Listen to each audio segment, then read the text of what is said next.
Welcome to this Sparsholt College Group Tutorial Programme podcast. In this episode, we'll be looking at safeguarding. We'll be raising your awareness of what the term safeguarding means and what to do if you have a safeguarding concern. Some of this content is sensitive and may be difficult for you to listen to.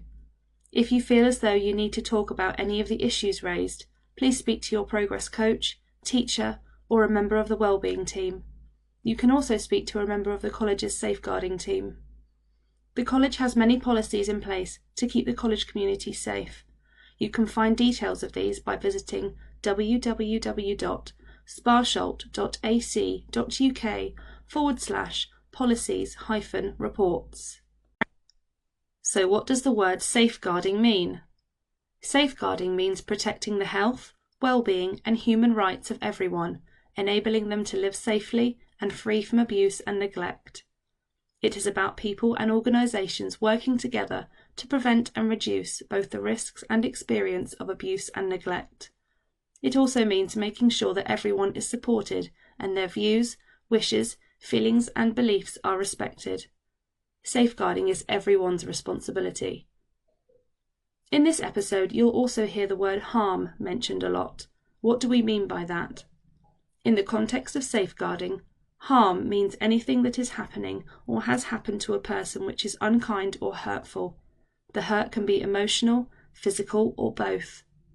Harm may include bullying, sexual abuse, physical attack, or being forced to do something you don't want to do. Harm may occur at home, at college, in the workplace, with friends online, in the street, in fact anywhere at all. Being harmed can happen to anyone. And what do we mean by disclosure? Disclosure means talking about something that has previously been a secret or not discussed before. If you make a disclosure to a member of staff, you are putting something out in the open, usually information that was previously a secret. You can share personal information with any member of staff, for example, your personal tutor, your teacher, or a member of the wellbeing team. However, if that member of staff feels that what you are telling them puts you or any other young person at risk of harm, they will have to pass that information on to the designated safeguarding lead or a designated safeguarding deputy. The designated safeguarding team may have to share the information with others in order to support you or someone else and keep everyone safe. They will only tell those who need to know. Please do not be scared that you will be in trouble if you make a disclosure. What are we safeguarding against? Let's look at the potential risks or harms that you could encounter and what we should do if they happen.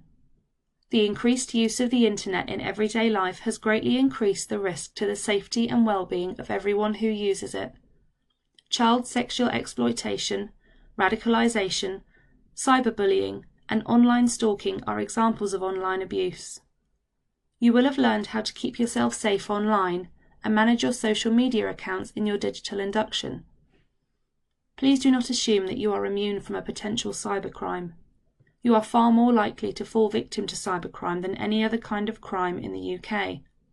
In a recent survey, it was estimated that about 4.5 million cybercrimes were committed in England and Wales in a 12-month period.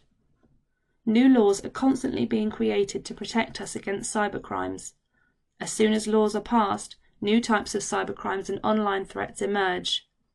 For example, online messaging services can present a serious concern when used in the wrong way. This is because they facilitate ongoing abuse without the victim ever being able to identify who is doing it. Things could be changing though. Recently, an app was removed from the iTunes store after a successful petition was instigated. As a result of this, we might see more people taking a stand against sites and apps like this. Another example of a worrying online threat is live broadcasting. One of the biggest changes in online safety threats in the last 12 months has been the live broadcasting environment. Unlike a standard social media post, participants cannot remove it if they think they have made a mistake. A live environment, whether it's Facebook Live, Snapchat, Instagram Live or TikTok, is instantaneous and content cannot be changed or edited. County lines is also a big risk, and gangs can use social media accounts to contact victims. County lines is the police term for urban gangs supplying drugs to suburban areas, market and coastal towns, using dedicated phone lines or deal lines. Gangs will use children and vulnerable people to move drugs and money to different areas. County lines are also linked to weapon distribution, modern slavery, trafficking, and criminal and sexual exploitation. There have been cases of children as young as 10 years old being exploited to courier drugs out of local areas. Both males and females are involved, and the use of social media to make initial contact with children is on the rise. Upskirting is a term used to describe the act of taking a sexually intrusive photograph up someone's skirt without their permission. It is usually performed in a public place, such as on public transport or in a nightclub, among crowds of people, making it harder to spot people taking the photos. Upskirting is now a criminal offence, punishable by up to 2 years in prison under the Voyeurism Offences Act, 2019. Your safeguarding responsibilities in college. So far, we've learned that the designated safeguarding team are here to support you and the kinds of threats you might encounter. It's important to remember that safeguarding is everyone's responsibility, including yours. In college, your safeguarding responsibilities are to make sure that you always wear your lanyard when you're in college. This is a useful way for staff and students to quickly identify people who should not be in college. It's also your responsibility to keep yourself and others safe by following all of the college guidelines on safeguarding and prevent.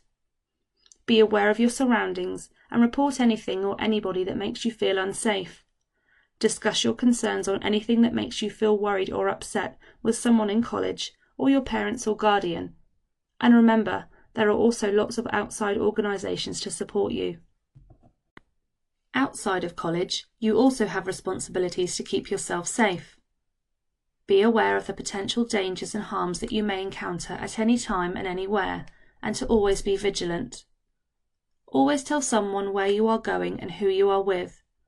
Be aware of what is going on around you and look out for your friends and family. And report anything that you think might be suspicious or just doesn't seem right to you. It is better to report something and be wrong than to ignore a potentially dangerous situation. How can you keep yourself safe? Under UK law, the college must take responsibility for the safeguarding of their learners, which extends beyond the physical environment. In other words, the college must educate you to ensure that you know how to keep safe within college, at home, or in public places such as clubs, shops, and leisure centres. You've been learning about the potential harms and abuses that could happen to you. We want you to enjoy your hobbies, sports, and other social activities, but it is so important that you know how to look after yourself. These are all excellent ways to keep yourself safe from harm. How many of them do you do? Have your phone charged and with you in case you need to make an emergency call. Let a parent, guardian, or friend know where you'll be and who you're with.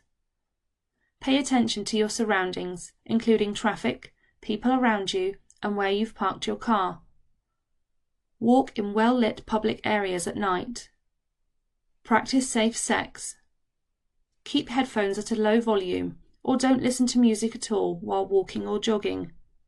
And remind your friends to put down their phones while driving. What can you do if you are approached or threatened by someone? More crimes are committed against teenagers than any other age group, but by staying alert you can help protect yourself. Stay alert and avoid listening to music or podcasts so you can hear what is going on around you. Stick to busy, well-lit roads and avoid shortcuts through alleyways. If you think someone is following you, cross the road or go to a place with lots of people around, like a bus stop or a shop. Do not interact with strangers. There might be instances where a stranger might provoke you by trying to talk to you. You must always avoid these moments and walk away. And if someone tries to take something from you, like your phone or wallet, do not fight, just run away. You should also never carry a weapon, because it is illegal and it is far more likely that the weapon will be used against you. If you are approached or threatened by someone, the most important thing to remember is to trust your instincts. If you're feeling scared, walk away quickly to a safer environment and phone your family or a friend. If you feel as though you are in danger, phone the police by calling 999. Hopefully by now you have a better understanding of why safeguarding is so important. You know that safeguarding is everyone's responsibility and that you have a role in keeping yourself and other people safe. You also know who to go to in and out of college if you have any safeguarding concerns.